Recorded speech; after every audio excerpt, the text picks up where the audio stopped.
I'm Vicky Feldman from Canterbury Baking School, and today I wanted to share with you the process of making sourdough bread.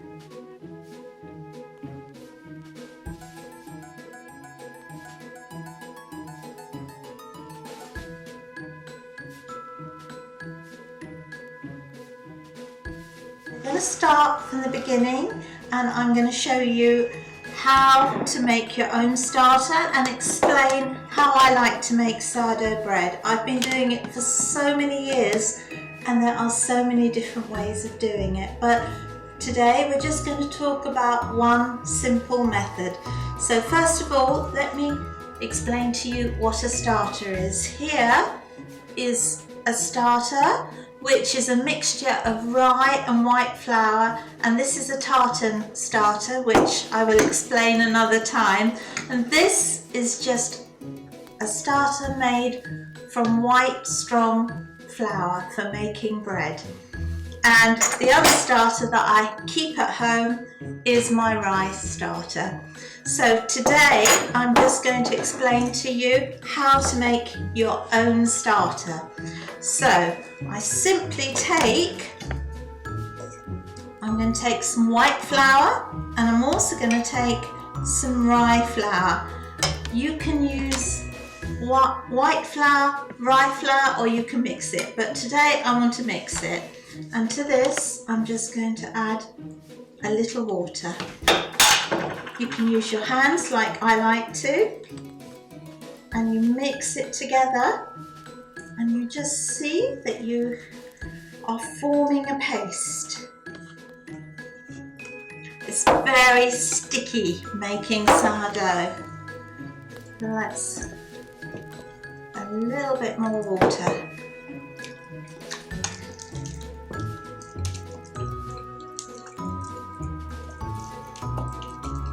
So, mixing it together.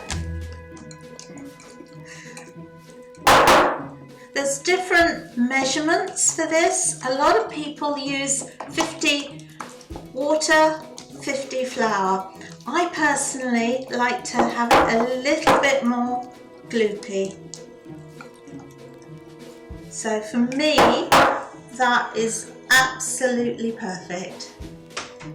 Right. So that is going to be the beginning of my starter, and what I will do is tomorrow I will repeat the process. I will add some more flour and water, about the same amount, and I will do this over a period of 7 days. And after 7 days my starter is ripe, which means it's ready to make bread. Now this is a white starter which I've had in the fridge for a whole week, and it really is a lovely starter, and I'm going to feed it today. And by feeding it, I am going to just add some more flour, and I'm going to add a little bit of water until I get the consistency that I like. Again, I don't keep my starters too runny. I find that they're more effective when they're a little bit more gloopy.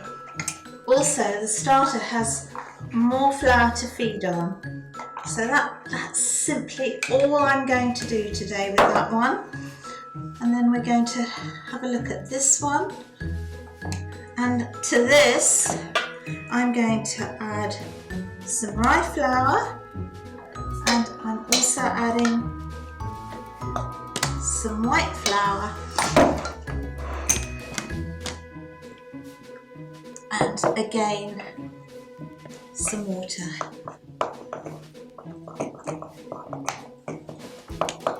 So, right, that's a little bit stiff, so I'm just going to add a little bit more water. It's very interesting with the ratio of water to flour, because every flour is slightly different, and that's why when you make bread and you just follow a recipe, you will find that you won't get that consistency that you need, and that is because you have to work by feel to feel the dough, and that way you will really know if it's perfect. And that's the process I'm going to talk you through over the next few days. So I like to make a sponge when I make sourdough. You can actually just use your starters, but for this video I'm going to show you how I actually make a sponge. So I'm going to take this, you can use any one you want, so I'm going to take my lovely starter. Now this is a ripe starter that I've had going for quite a long time, and to this I'm going to add white flour. Okay, and I'm going to add some water. And I'm thinking I'm going to make either 4 small loaves or 2 quite nice substantial size loaves. So I don't need loads of this sponge.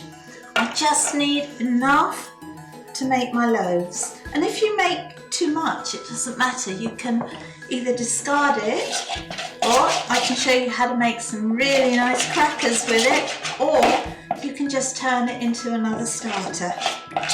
So, at the moment, this is much too thick. And my sponge, I actually want it to be much looser in consistency to my starters.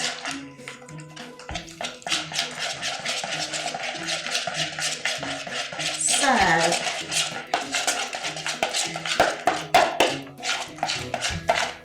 that's looking good. So that is the consistency I like. And it's just a matter of mixing it together. Sometimes I use hands, whisks, whatever is available. Let's just keep it simple. So I need approximately 1 large ladle to make a loaf of bread. So I'm thinking I need a little bit more. Now I'm going to add some rye flour. And just mix it up.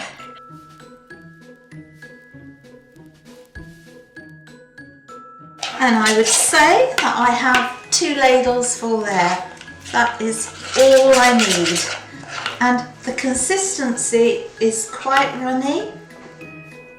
So what I will do, my starters that I've already fed, I will shut them up and I will put them in the fridge. And that means they will remain dormant. They won't start growing because they're quite aggressive the way my starters grow. So these will go in the fridge now and they will stay there until I need them, or if I don't need them I will feed them once a week.